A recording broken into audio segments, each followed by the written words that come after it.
And Ross will be keeping on 5. Brian will start off the game just on basic island. Already, at this point, you can assume these players know what the other person's on. Brian will be playing around Wasteland as much as possible. Yep. And another saving grace here for Ross potentially is Miracles, they draw a lot of clunkers. Their hands that don't involve Divining Top can be really slow, can have some cards that are not easy to cast, can be bottlenecked with some Miracle effects. So even though Brian kept 7, there's no guarantee he has a particularly good hand. Yeah, Ross with the turn 1 Ponder, he'll get to fix his mulligan up there to get some pressure on the next turn. Brian's hand, a lot of question marks, it looks like. I believe he has a lot of lands. He does have 2 Brainstorms with that fetch land, so he'll be able to turn his hand into what he needs it to be. So you see he starts trying for 1 Brainstorm while Ross is tapped down. Draws Counterbalance, Arid Mesa, and Jace the Mind Sculptor. Not a bad way to clean up that hand. No, that does take some of his...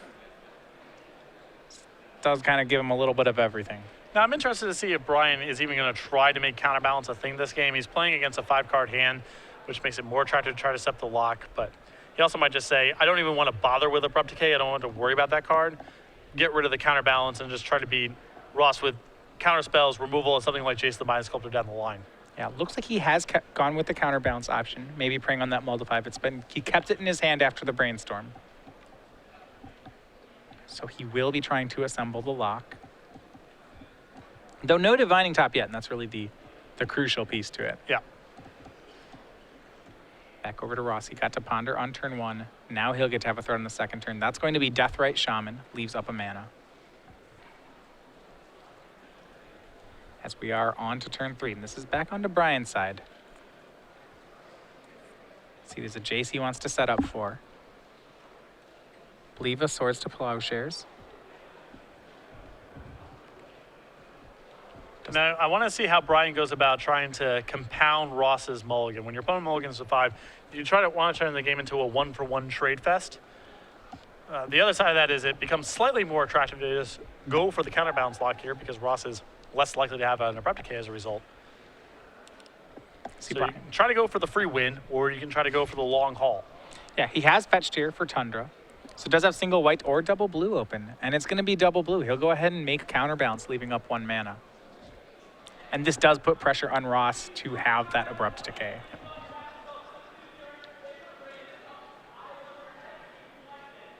Draft a turn, does Ross have it? He does have Deathrite Shaman in play. I believe I see an Abrupt Decay in Ross's hand. Yeah, Sultai Delver, one of the decks that can interact favorably with a Counterbalance lock. And Ross has the Abrupt Decay in hand, but doesn't have any more lands. He'll just be passing the turn. And I think if Brian does something significant, Ross will get rid of the Counterbalance and respond accordingly. And if not, Ross might just say, all right, well, I'll shoot you with the Deathrite Shaman. No rush to get the Counterbalance off the table. Brian plays a land. And Ross is going to go ahead and end step Abrupt Decay the Counterbalance. He'll take the land out of Brian's graveyard to do that. That is actually the only land in graveyards as of right now. And Ross going to try to Brainstorm here. Still has that uncracked fetch land. Brian has drawn a copy of Counterspell. Could use it here, though. That would be very aggressive.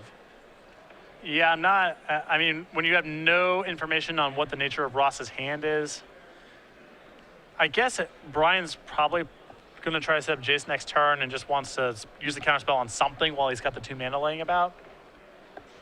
It's a very aggressive use. Well, here's a fetch for Bayou from Ross, and now that's my counter. He'll go ahead and make Tarmogoyf. Still no 3rd land, but has 2 threats. This should force some action from Brian. Yeah, Brian still doesn't have to make a move on the Jace just yet. He can take his time here. He can use Council's Judgment. He can Brainstorm to improve his hand. Well, if he wants to Jace, he could Jace and unsummon the Tarmogoyf. But then, you know, he's in a spot next turn where he has to draw cards and fire back to find something to answer the board. I think that Brian has enough resources to work with here that he can just take his time, slowly but surely answer Ross's threats and pick a better spot to play the Jace. I don't think he wants to get in a spot where he's playing Jace to unsummon things if he can avoid it. Play Jace, unsummon a creature, and leave you with a creature in play is generally not a winning play. Yeah, and looks like that's what he'll do. He'll go ahead and Brainstorm here. Has 2 uncracked fetch lands. But you can see how the Sultai Delver deck is able to run Resource Light.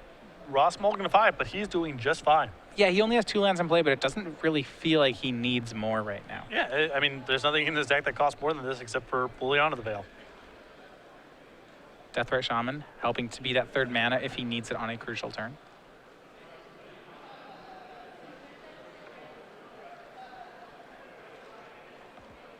And a couple cards back for Brian, maybe Council's Judgment. Now he'll crack both his fetch lands, so he'll go down to 17. Believe has kept a copy of Force of Will in his hand. So still a good spot for Brian. Yeah, just trying to kind of parry these attacks. Yep. Once the board's clean and he feels like he can play around the soft permission in Ross's hand, then you can try to land Jace that's outside of Abrupt Decay range. Very hard to kill. Yeah, and here's one of those copies of Council's Judgment from Brian. So it'll take care of any one of Ross's permanent, any of his creatures. Looks like it'll be Tarmogoyf. Actually, no, it's going to be Deathrite Shaman. Yeah, just trying to pin Ross a little bit on mana. Also, keep in mind, Brian's deck plays with 2 copies of Snapcaster Mage. So that frees up all sorts of value in Brian's graveyard if he has Snapcaster Mage.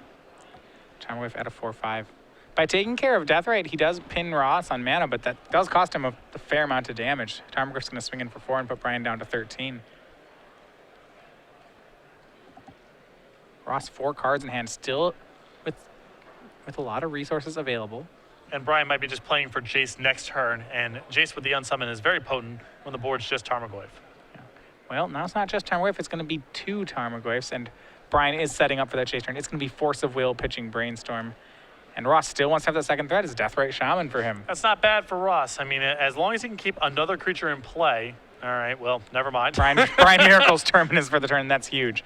But I was going to say, what I really like about Ross was his land sequencing there. So he played the Tarmogoyf and made it look as though he tapped out for it. And in Brian's thought, he thinks if he can Force of Will the Tarmogoyf and then play Jace to unsummon the other Tarmogoyf, then he's got a winning board. Yep. But Ross, by doing that, getting the Force of Will and then saying, oh, by the way, land 3, Deathrite, go. I think he got Brian to play in a way which he may not have otherwise done. Yeah, it was great sequencing. And Ross put himself in a position there where Brian, it would have been a little sketchy for him to tap out for the Jace and unsummon. But now it's pretty smooth sailing from Brian's side of the table as Ross can only follow up with Tassiger, and he doesn't have a stocked graveyard here to recast the Tassiger through an unsummon next turn. Yeah, so he casts Tassiger. Brian end step is going to play Snapcaster on Brainstorm. So he'll get to Brainstorm here, have a blocker, and yeah, Jace unsummoning Tassiger is a really strong setup. Yep. And Brian's done a great job on his own side of just making this game about Jace. Yes. And just trade. I've got 7 cards against your 5. My cards are also more powerful than yours, so I'll eventually win the game as long as I use my mana efficiently and get to my late game stuff. Well, he's just been setting up this kind of nest spot where, he's like, okay, I want to get this Jace in a really nice, comfortable spot. Yeah, he did not rush it because he had enough brainstorms and counter spells and removal spells to not have to rush it. And from Ross's side, you really can't cast Tassiger into an onboard Jace, so he's going to go brainstorming. It is one of the vulnerabilities of Tassiger. It is a little bit worse against Jace than most threats are. Most creatures are not very good against Jace. Tassiger is especially not good.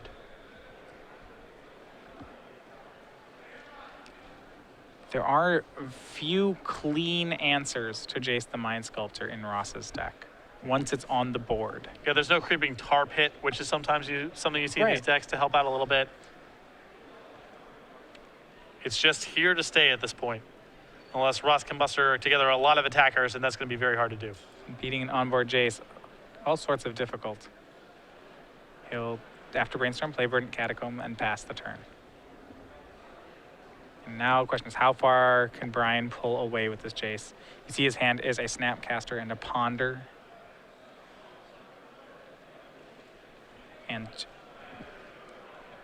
the Jace game is going to start. It'll Brainstorm, and it'll start in fashion. He gets land, Counterbalance, and Sensei's Divining Top off the first set of Jace draws. Yeah, and it looks like Brian is going to try to reestablish the lock here. It looks like he's keeping Counterbalance and Divining Top.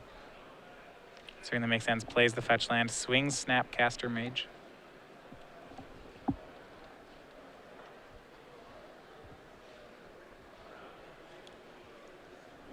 And we'll see if Ross has a play here. And at this point, Ross is just sort of just playing out the game to play it out. I don't think he can really win from this spot. Brian's just done too much in the Jaces, blocking out most of Frost's very good draws, but no reason not to play on.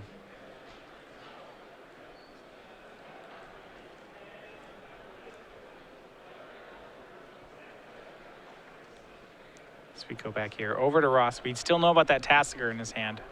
Right, Jace is just continuing to draw extra cards. Ross, here's 4 mana of his own. He'll go for Tassiger again. Delves down to just 1 card in his graveyard. And it's back over to Brian's side. Draws another copy of Ponder.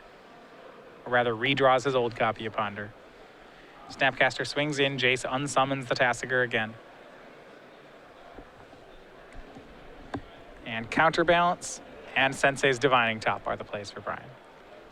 And no guarantee this even really matters that much. Ross can still break out of this with an Abrupt Decay, but that's only the starting point for Ross to get back into this game. Well, right. I mean, sure, it is a lock, but at the same time, Ross hadn't really broken out of the lock of just Jace. Right. And Ross just going to make Brian do it. Wants to see the win cons. He'll spin top.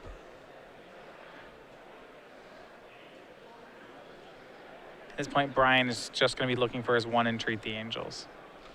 Or just Snapcaster Mage. Or he can also transition to Fate Sealing Ross. He has no way to shuffle his deck in play, so go to the top rope. Lots of options. Brian's going to crack the fetch land, it looks like. Ross tries to Abrupt Decay the Sensei's Divining Top. So in response, Brian will draw a card with the Divining Top. Ross using that play to make Brian shuffle away his own top. Yep. Or lose it. Either way, Brian doesn't get to keep it. Could mean a couple things. Maybe Ross has another Abrupt Decay here. Also could mean that he just feels like the counterbalance doesn't matter very much if Ross's plan is to try to get this Tassiger into play.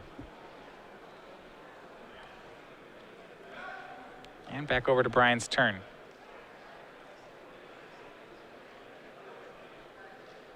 Draw there. Now, the punchline is that Brian had a second Divining Top in his hand and a third one this whole time. So getting rid of it, not going to be too helpful there. Jace goes ahead and brainstorms. We see the last Divining Top and 2 more lands.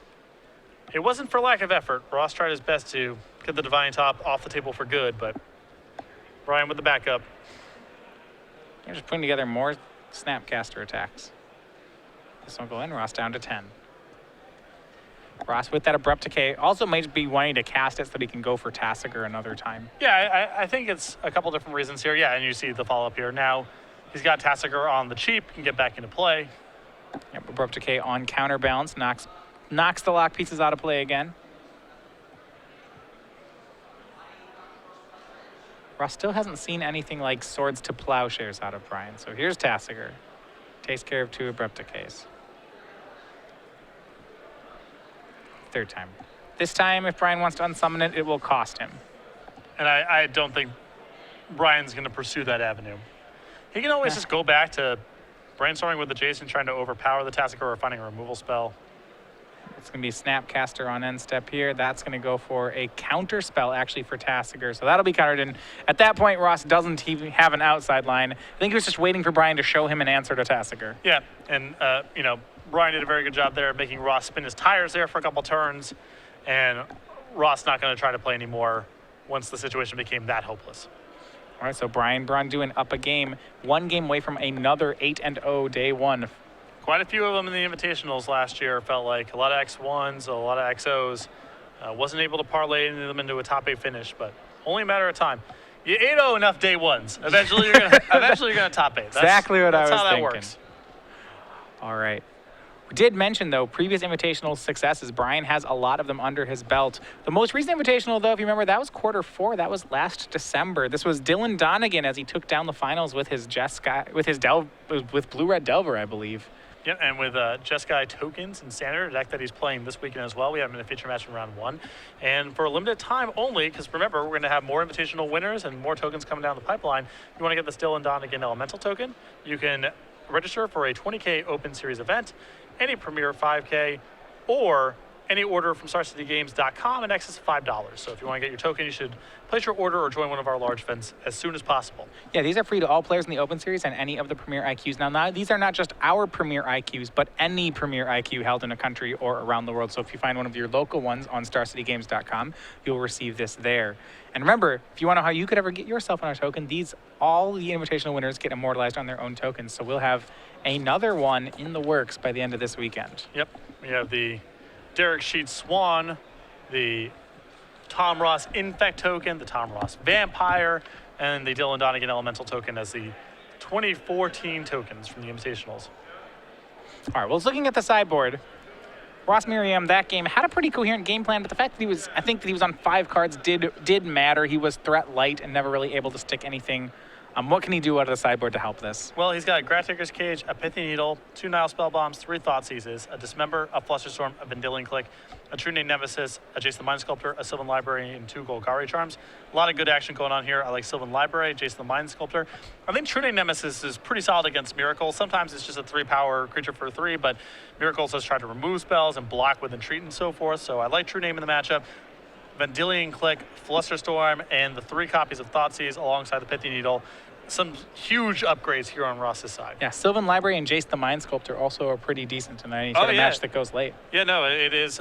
He's got a lot of action here to disrupt Brian early and stay with him in terms of power level as we move to the mid and late game. And now on Brian's side, he does have some extra options, but it does seem more difficult after sideboard, but where can he go? Yes, an Entreat the Angels, a Pithy Needle, 2 copies of Wear Tear, an additional Dig Through Time, Pyroclasm, 3 copies of Pyroblast, 2 Containment Priest, 2 Meddling Mage, 2 Spell Pierce. The Pyroblast, the additional Dig Through Time, the additional Entreat the Angels, they're all pretty good. Nothing major here, but some upgrades around the perimeter of the deck. Yeah, he just wants to make sure, I would think, that his spells are able to trade 1 for 1. And in the main deck, it seems like he doesn't have too many problems with that. He was able to do that game 1, and I can't imagine his configuration will change much. Yeah, this game plan might be as simple as Brian cutting his copies of Counterbalance for 4 cards that can't be killed by Abrupt Decay. And at that point, do you get into a guess? How does the guessing game play out? Does Ross have to start cutting his Abrupt Decays? Well, Ross has a really potent hedge here in terms of keeping in the Abrupt Decays because he knows that Brian is playing with Snapcaster Mage. Historically, Brian has played with Stoneforge Mystic in the sideboard of his deck. And the worst case scenario, it takes down an Entreat token, which comes up a fair bit in the matchup. So if Brian has left in his copies of Counterbalance, you definitely want your Abrupt Decays. And even in the event that he's cut all of them, he's probably going to present targets over the course of the game. So I think Ross just leaves them in to be safe. Maybe he cuts 1 and goes down to 3, but I don't think he's going to do anything dramatic and cut all of his copies. Yeah, last game, he was even able to snag a Sensei's Divine Tap with an Abrupt Decay. Now, that's obviously not ideal for it, but Brian still did present that. Yeah. So it's not the ideal card in the matchup if Brian has cut his counterbalances, but they're still very potent if he's left them in. And even if he has cut them, it's hard for Abrupt Decay to be completely dead in the matchup. Well, this time it's going to be Ross keeping and Brian on the mulligan. Ross on the play here, so we'll see just where that ends up. I've seen some Miracles decks go to some pretty extreme sideboarding where they're just a Jason the Mind Sculptor lock deck against Abrupt Decay decks, but Brian doesn't have the ability to convert in such a fashion. Well, sometimes you see the Miracles decks play an enchantment-based sideboard, things like Blood Moon, Rest in Peace against a Sultai deck. But Brian doesn't have any of that today. Yeah, Reed Duke, who's playing behind Brian Braun-Duin right now, is doing that sort of enchantment sideboard. He does have Blood Moons, he does have Rest in Peace, so that's his plan against Sultai. Brian's plan is just kill your stuff, play with powerful cards, and eventually win the game with Jace or something similar. Or Entreat, or, yeah. Yeah, just whatever. There really isn't a lot of focus on the win condition. Sometimes the Miracles approach in these kind of matchups is as simple as, my cards are better than yours, so as long as I don't get wastelanded out or tempoed out of the game, eventually I'll win with something. Doesn't really matter what it is. All right, looks like Brian keeping on a 6.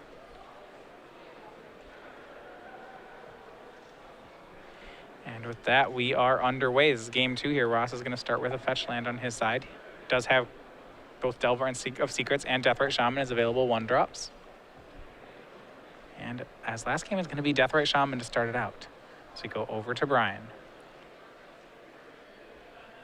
And not wanting to give Ross any mana, he's going to go ahead and turn 1 Swords to Plowshares away the Deathrite. Not messing around here. Doesn't want to give Ross any mana. Doesn't want to get hit by a Spell Piercer or Flusterstorm. Just get it off the table. Yeah, that said, Ross is he's willing to fight over this one. He has days. That'll take care of Swords to Plowshares. He'll get to keep his creature for now, at least. Daze is an interesting card against Miracles because it's so powerful on turns 1 and 2 and then just goes completely down the toilet after that. So often the right strategy with Daze, in my opinion, in this matchup is just the first good thing you can Daze, just do it. Yeah. Ross is going to start out by brainstorming off of the fetch land in Brian's graveyard. Maybe hit a fetch land of his own and just get that full brainstorm.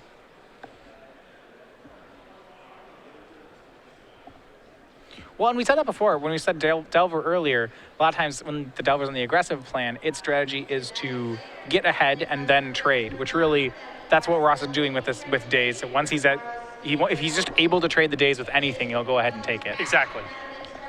I mean, if it's a turn 1, let's say it's a turn 1 Ponder, something that isn't powerful and doesn't impact the board, maybe Ross lets it go. But I think in that spot, he's got a strong incentive just to do it on the first thing that Brian presents. Swords of Plowshare is definitely good enough.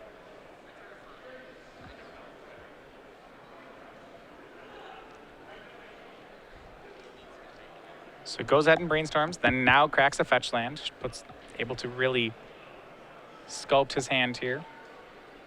This will be Tropical Island for Delver of Secrets. Really great opening for Ross so far. Has got an opportunity to improve his hand. But Brian with the answer. This is the natural terminus. And Brian just on his side. This is the second time he's pulled this one on Ross.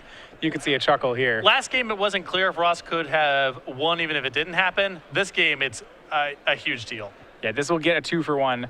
It won't clear off Ross's board as he does have Force of Will still in. So he takes care of Terminus there. But that had the potential to be backbreaking. Cannot be mad about that if you're Brian. I mean, getting a Force of Will out in that spot now, Ross is running very low on cards. And this is the type of situation where even something as innocuous as Source of Plowshares plus Snapcaster Mage might run Ross out of gas. Yeah, Brian does have the Swords to Plowshares in his hands. You see him fetch for another copy of Tundra. Yeah, giving up that 2-for-1 for Miracles is really difficult when you're the Sultai player. You want to be saving it for Jace the Mind Sculptor or some big play. Having to use it on a Terminus this early on in the game, I mean, it's good for Ross that he had the Force of Will to be able to play back, but that was not what Ross was looking for. You see here, Brian goes ahead and swords away the Deathrite Shaman. We go over to Ross. He does not flip Death Delver. He had not set it up, so it's still a 1-1. He attacks and may now be nearly out of resources. He just passes, but so a Respite here, Brian also with no play. He also does not have a third land. No play and no land drop, most importantly. Here's a swing for us from Delver of Secrets. Brian almost had that Snapcaster into Swords to Plowshare start you were talking about. Instead, he'll just put Snapcaster Mage into play, trade it with the Delver. And that's not a good sign if you're Ross, because Brian's saying, my hand's so good that I can afford to just trade my Snapcaster with Swords of Plowshares in my graveyard just to keep my life total high and clear off the board. Ross plays Sylvan Library and says go. No plays from Brian. What I believe Brian is setting up for is, you see, that's a 5th card in his graveyard. He does have a copy of Dig Through Time in his hand. Yep. So there is actually some advantage to just trading away the Snapcaster Mage. And Ross is going to lend him a hand here. I mean, the Wasteland is not what I think Brian wanted to have happen, but it is card number 6 in the graveyard, so. Yeah, so a float of mana and then delve 6 cards and he'll cast Dig Through Time. And that's going to work. So Brian, looking at 7 seas, a whole slew of ponders. I don't even know if there's a land in that top 7. Well, if there is one, he certainly is going to take it. Force of Will, Entreat, 3 ponders. He's got a Volcanic, so he can take a second land here. But this is not one of those dig through times that pushes you ahead. If you're taking land number 2 in a cantrip, I mean, it's good. It's better than nothing, but. Yeah. Brian, if he can make it to 3 mana, has a Council's Judgment in play, he can take care of that Sylvan Library. Though he may not at this point. I mean, once it's in play, once Ross has drawn extra cards off, it's kind of the damage done. Exactly. Maybe he does want to remove it, but at that point, he's probably better served removing Ross's creatures and trying to overpower him. And now that Ross has played the Wasteland, now he'll make a copy of Liliana and plus it up to 4. No cards in the hand for Ross. This is why he did not take any extra cards off his Sylvan Library just yet. This is such a good setup, too. With Brian only with 1 land in play, it's going to take him a long time to get the spells out of his hand. So Ross is going to be hitting spells for a really long time here. Brian has no Divining Top in play, and so it's going to be hard for him to weather the storm of Liliana. Now Sylvan Library on Ross's side.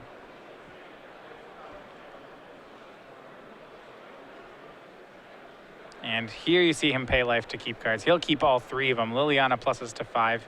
He's going to discard one of the extra cards he kept. That's going to be a Misty Rainforest and just passes the turn. Not a good sign if you are Brian. That's such an aggressive play from Ross. Yeah, I'll pay 4 life just to keep an extra card to discard to my Liliana because these other ones are so good that I don't want to pitch any of them. Yep.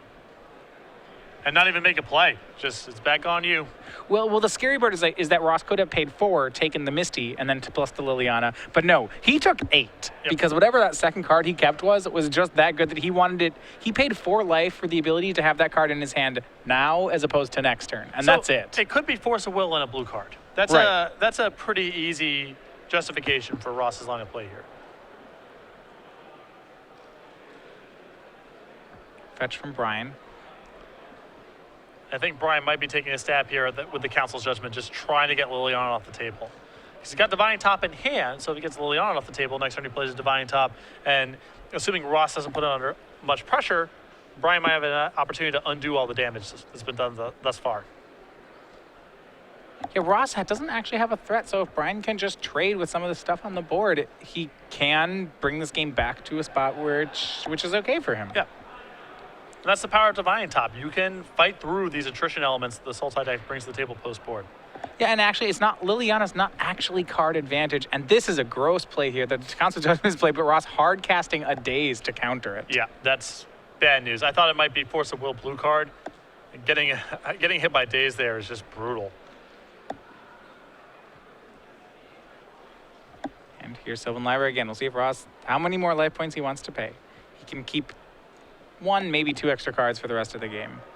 I don't think Ross wants to go down to 2 because Snapcaster Mage and Vendilion Click then become things you have to start playing around. Can go to 6 though, and I believe he will. Pluses the Liliana. And once again, look at these discards. Ross pitches Brainstorm to his lone Liliana. We will be starting promptly at 9 a.m. The format for tomorrow will be the same today, 4 hours standard, followed by... And Brian's going to try for another Dig Through Time. And this is the test spell. This allows him to maybe get Divine Top into play.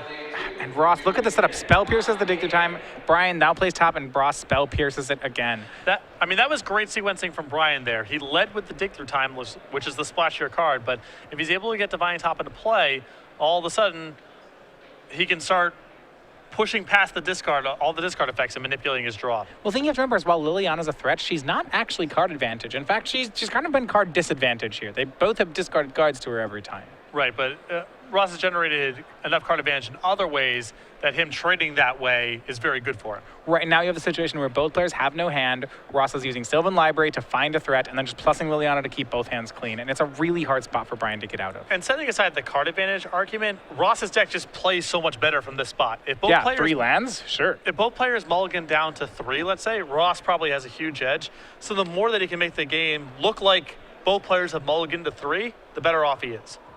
And it's like what Ross was doing here with this Liliana. He was discarding cards. He'd had a hand of Daze, Spell Pierce, Brainstorm. He's plussing Liliana to discard Brainstorm out of his hand, which is really bold, but paying off for him. Well, he knows that if Brian's going to play catch-up, it's going to be with spells.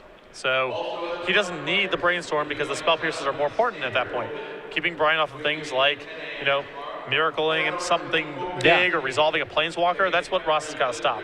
Well, there's this temptation, right, for Ross to keep a card like Brainstorm to try to find a creature threat, say, because he didn't have the Tarmogoyf yet, but just a lot of discipline on his side to just take the Dazes. Yep.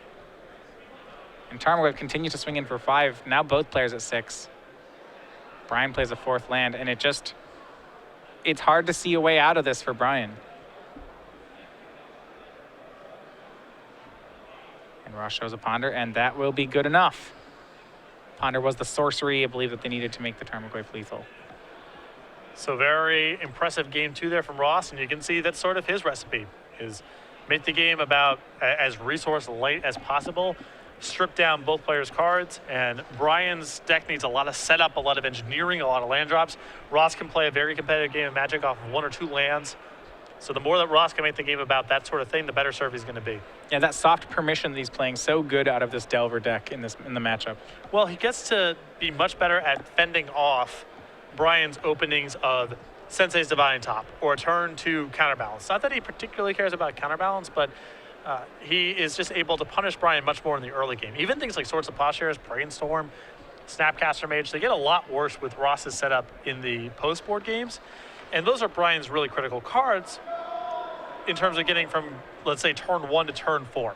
That's the kind of thing he needs to do to be able to get to Entreat, Jace the Mind Sculptor, and his more powerful late-game action. It feels like between Daze, Spell Pierce, Thought Seize, and Abrupt Decay, that Ross is ready to counter whatever opening Brian keeps. Exactly. The question isn't can Brian execute his own opening, because he won't be able to. It's can Brian keep Ross off his opening. Now, with Ross going into Disruption Overload, that makes a Resolve Divining Top even more powerful Brian post-board. Yeah. And Ross doesn't have a lot of ways to stop it on the draw. He's basically looking at Force of Will. So, in game 1, Ross gets Thoughtseize, he gets Spell Pierce, he has Daze. He's got a lot of answers to a turn 1 Divining Top from Brian.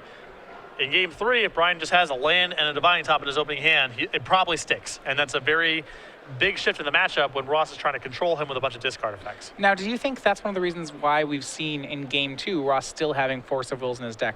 Sometimes in these attrition-based matchups, you see players board them out or cut down on the numbers, but not the case. You see Ross cast 1 Force of Will. On that last Sylvan library, saw 2 more. I mean, there's at least 3 still in the deck. It's not just an issue of Divining Top, although that's a big factor. It's also just Brian's got Jace the Mind Sculptor and Treat the Angels. He's just got powerful cards that are worth 2 spells out of Ross's hand.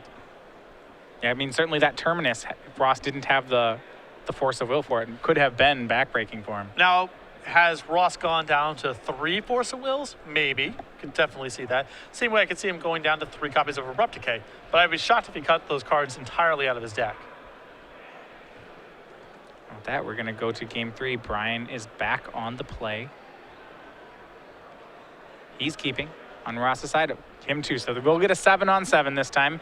So we are underway. Brian, this is the scary start. It's a turn 1 Sensei Divining Top and no Force Will from Ross. It's going to stick. And this dictates the way the game's going to play. Now the pressure is on Ross to be aggressive and maybe erring on the side of a little bit of recklessness, because the long game with his discard spells, he cannot play that as effectively as he could when Brian does not have a Divining Top in play.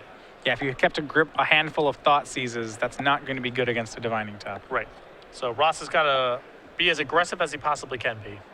Well, here's one Thought Seize. You can see on Ross's hand, his look there. He wasn't thrilled about this. And actually, looking at Brian's hand, Brian puts a lot of investment in Divining Top in this matchup. Yep. I mean, Force of Will plus blue card, Divining Top, and some lands, one of which that shuffles. That's a no-brainer keep in this matchup. And Ross will take the Force of Will, leaving Brian with 3 lands and Snapcaster Mage. So really not much. Enough that Brian will just go ahead and spin his top in the upkeep. You see a copy of Pyroblast here. Well, Ross does have his sideboarded Pithing Needle in hand. So that's the reason you see all the Force of Will get taken there. There's no spell right now for Brian to pair with the Snapcaster Mage, and this Needle has to resolve. And Brian plays Volcanic Island so he can Pyroblast, but now here's Pithing Needle. And this is trouble for Brian. It takes away his game plan in a lot of ways. This hand is sculpted around the Divining Top. This is the whole thing. I mean, he's now down to a hand with Snapcaster Mage and some lands. Yeah, Pyroblast, Snapcaster Mage, and lands. And because he played Volcanic Island and not one of his fetch lands, he's going to kind of be locked for this. He can draw a card with the Divining Top, but it's not going to be a good card. Well, he can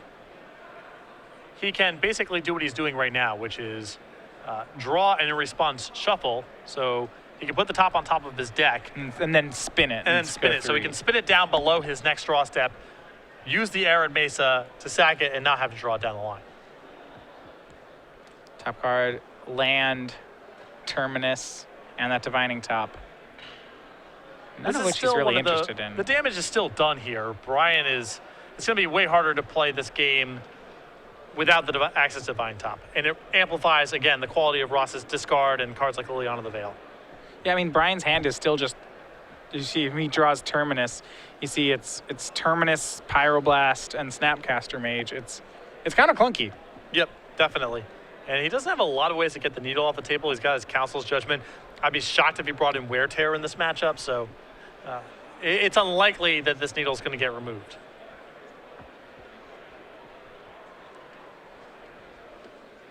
Brian will go ahead and crack Arid Mesa to find another Tundra, shuffle away the Sensei's Divining Top one turn before he would have drawn it.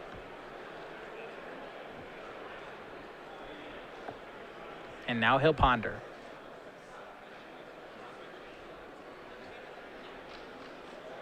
Some lands and entreat the angels. And kind of an awkward one because if he wants the entreat, he kind of just has to push it down to the bottom and keep the lands, and the lands aren't great here. It seems early for entreat. Maybe he still wants it. I don't know. I think if he thinks like Ross is just going to screw around a bunch and attack my hand, he might just try to punk him out with entreat. Let's see if Brian keeps him. He'll go ahead and shuffle. I think this line of play is fine too. But I think that in this spot with Brian not having access to his Divine Top and given the way that Ross is sideboarded, I think there's an argument for saying, whatever, I'm just going to go for entreat on 5. Ross has also shown enough soft permission that that's some long odds. But right, I mean, you're running into the possibility of Spell Pierce or Daze, but it's at least worth the pause there. I think it's a little bit more attractive to take the entreat and the 2 lands than it looks in most spots. yeah. You see, on Brian's side, his draw off the Ponder was a copy of Terminus. So right now, Brian's sitting on 2 Terminus, a Pyroblast, and a Snapcaster Mage, and lands. It's a hand that's going to... It has the... Depending on what Ross's cards are, it could trade with everything Ross does. But if Ross has something like Liliana of the Veil, that's not very easily answered by Brian's hand. Fortunately, Brian's got a ton of cushion and horrible cards to discard for a little while at least. But yeah, I'll discard this second Terminus. Yeah. I suppose Brian then can just start playing games like Snapcaster, Flashback Ponder. yeah. Sure. I mean, it's still probably positive for Ross to get Liliana in the play, but Brian's hand's set up in a way to fight through this because his hand just stinks right now. And it's going to be Liliana. Ross discards some land number 4 and 4. Yeah, Brian, second Terminus is a pretty easy discard. He's picked up a Divine Top this turn that's locked out of the game. Another easy discard. Great card to get rid of. Here's Snapcaster Mage on Ponder. So I suppose that is one of the fair things. Liliana doesn't care if your hand is good or bad. All those hands play the same against her. It's one of the most effective ways to play around discard is just have uncastable spells in your hand. Then you don't even care. It doesn't feel bad. Yeah.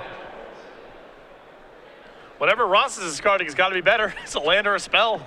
It's better than whatever Brian's discarding. The Liliana is still bad news for Brian because it prevents him from being able to set up a good hand without access to Divining Top, but he doesn't have to care that much in an immediate sense about the discard clause because, well, he's got some stuff to discard.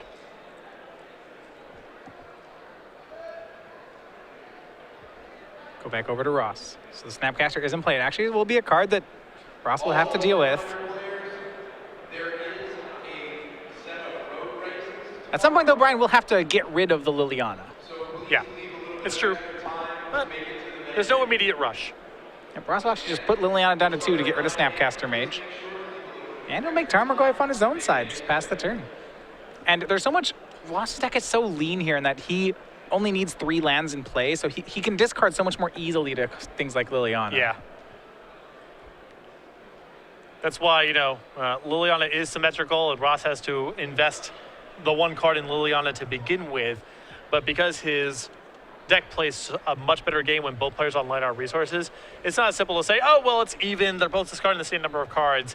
This is way more prohibitive for Brian than it is for Ross. Brian drew Jace the Mind Sculptor that turn. Thought if he could maybe play under Counterspell, but decided not to. He could have waited to 5 mana and try for Jace plus the Pyroblast, but he didn't have the 5th mana yet. So he went for Jace, and it did meet a Force of Will on Ross's side. And Ross might be able to empty out here. I think Tassiker is the last card in his hand. If he finds something else cheap, he can just drop his hand on the table plus Liliana and put Brian to the test to find his copy of Terminus very quickly. And that's going to be Thoughtseize from Ross. He'll see Terminus, Divining Top, Pyroblast with, well... I mean, I guess you take the Terminus because Brian could draw Brainstorm or something. Yeah, and that's going to be the play. Takes that, leaves Brian with a really uncastable hand. And yeah, the last card on Ross' side is going to be Tassiger. He's going to make that delve away a bunch of cards, try to get the redundant ones so he doesn't shrink his own Tarmogoyf. At this point, even when he pluses the Liliana, those Divining Tops, not only are they bad in Brian's hand, they're also going to pump the Tarmogoyf. Yeah, this is an ugly, ugly turn for Brian. Yeah, Tarmogoyf up to 6-7, both Planeswalker and Artifact in the graveyard. Brian down to 13. And what a night and day between the game one and then the post-board games in this matchup. It really feels like Ross is just advantaged. Discard spells and the ability to answer Divining Top is a very potent combination in this matchup. Ross will cast Brainstorm here. Give Brian opportunity to Red Blast something. Sure, that'll be a Red Blast. Liliana will get another card. That's another Divining Top from Brian. Here's a swing for 10. Swords to Plowshares hits Tarmogoyf. That'll prevent 6 of that damage, so Brian will take 4, go to 9. But with one more mana, Tasigur starts being online too. Yeah, I mean, Brian, it's not completely game over for Brian right now, but obviously he's in a bad way right now. Yeah, Tasigur and a top deck Swords to Plowshares for Brian may be just enough. We'll see here. I mean, Ross's deck has a lot of reactive cards, so if he draws them, he can't plus the Liliana that easily. So he needs to find a threat card, and this is not the end of the world. Brian couldn't find Liliana up to 5, then up to 6. Entreat the Angels and be right back in this game. Or Jace. Yeah. Or land for Ross. He's just plussing the Liliana. They're taking turns drawing cards here. See very fast. It's now Ross first one with a threat. That's going to be Deathrite Shaman. And now that he has a threat in play, he's going to go ahead and ultimate the Liliana. He's going to get to take care of 3 of Brian's lands, maybe 4, depending on how he splits them. And this is in part to cut off Entreat, make Jace a little bit less impactful. So Brian will keep his 4 lands. He gets to keep 2 plains and 2 tundras, so no more red mana for him, but it's going to be a Ponder. You see now Jace dig through time, Sword, and Force of Will. This is a great set of cards for Brian. Yeah, it's a little awkward in the face of the Liliana, but this is still, Brian's still kicking. Yeah, I mean, maybe he draws the Force of Will, actually, which is the interesting part, because that's the one that he'll want to discard to Liliana. Yeah, he may want to try to go for something like discard this Force of Will, untap, dig, and try to play something in the same turn. Yeah, dig, or he could Jace. And this top-decked Wasteland from Ross is such a beating, because Brian kept all 3 of these cards on top of his deck. It means his next 2 draws are double blue spells. Deathrite may just kill him before that happens. And these are going to be some ugly discards here for Brian off of this Liliana. I mean, that Wasteland was the perfect card in that situation. Ponder from Ross, absolutely. And Ross is going to get to see Brian discard them one at a time, too, to that Liliana. And here's another Deathrite, and I think that should be lethal. Yeah, I mean, Brian had set up a reasonable spot. He was on the verge of getting back into it, I think, but that Wasteland, with Brian keeping the cards the way that he did. And you actually have to give credit to Ross going all the way back to how he split those 7 lands off the Liliana that allowed that Wasteland to actually get Brian down to single blue. Yeah, he said if the 3-land pile is going to involve both of your volcanic islands, so I'll cut you off for red for the rest of the game, and left him in a spot where if he drew Wasteland, he cuts off Brian's double blue for the rest of the game. You're right, that's Liliana split. Looked innocuous, looked like it didn't really matter very much, but Ross set himself up for Wasteland being a huge draw there. And with that said, he puts Brian down to 5 with that Deathrite Shaman. And these end-step Shaman activations should be enough. He can just pass, end-step, deal 4, untap, deal 2 more. Brian's draw here. He'll say go. That should be good enough. Ross is going to use 1 Deathrite, use another Deathrite, and that should be it.